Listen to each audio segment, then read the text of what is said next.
चंद्रपूर जिल्ह्याबाबत माहिती. सामान्य माहिती. विभाग विदर्भ. महसूल विभाग नागपूर विभाग. मुख्यालय चंद्रपूर. प्रसिद्ध नाव black gold city. Black gold कोळसा. क्षेत्रफळ 11,443 चौरस किलोमीटर. लोकसंख्या 21,14,162. जनगणना 2011 नुसार. प्रशासकीय माहिती. एकूण तालुके 15.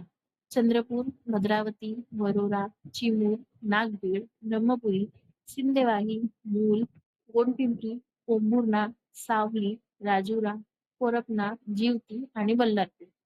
प्रमुख नद्या वर्धा, वैनगंगा, इरई नदी आणि झरपट नदी. ऐतिहासिक माहिती. 13व्या शतकात गोंड राजा खांडक्या बल्लारशाह यांनी चंद्रपूर शहराची स्थापना केली. चंद्रपूर हे पूर्वी चांदा किंवा चांदागड या नावाने ओळखले जात होते. हे गोंड राजांचे महत्वाचे राजधानीचे ठिकाण होते. पुढे हा प्रदेश नागपूरच्या भोसले राजांच्या ताब्यात गेला. 1964 मध्ये चांदा या नावाऐवजी चंद्रपूर हे अधिकृत नाव करण्यात आले. उद्योग व अर्थव्यवस्था. कोळसा उद्योग. वर्धा खोऱ्यात कोळशाचे मोठे साठे. वेस्टर्न कोलफील्ड लिमिटेड मार्फत कोळसा उत्खनन. कोळशामुळे चंद्रपूरला ब्लॅक गोल्ड सिटी असे म्हटले जाते. वीज उद्योग. चंद्रपूर सुपल थर्मल पॉवर स्टेशन हे प्रमुख औष्णिक वीज निर्मिती केंद्र. कोळशावर आधारित वीज निर्मिती. सिमेंट उद्योग. चुनखडीचे विपुल साठे, त्यामुळे सिमेंट उद्योगाचा विकास. शेती. प्रमुख पिके कापूस, सोयाबीन, ज्वारी आणि तांदूळ. पर्यटन व धार्मिक स्थळ. पर्यटन स्थळ ताडोबा अंधारी व्याघ्र प्रकल्प. वाघांसाठी प्रसिद्ध. महाराष्ट्रातील सर्वात जुने व मोठे व्याघ्र उद्यान.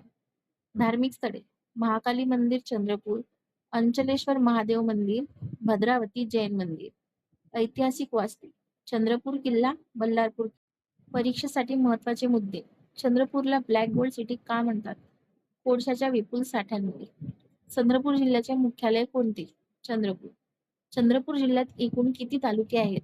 15. चंद्रपूरचे जुने नाव काय होते? चांदा, चांदागड. चंद्रपूर शहराची स्थापना कोणी केली? गोंड राजा खांडक्या बल्लाळशाह. चंद्रपूर मधील प्रमुख औष्णिक वीज केंद्र कोणते? CTPS. चंद्रपूर जिल्ह्यातील प्रसिद्ध व्याघ्र प्रकल्प कोणता? ताडोबा अंधारी व्याघ्र प्रकल्प. चंद्रपूर जिल्ह्यातील प्रमुख खनिजे कोणते? कोळसा. आपणास ही सर्व माहिती आवडली असल्यास लाईक, कमेंट, शेअर नक्की करा. धन्यवाद.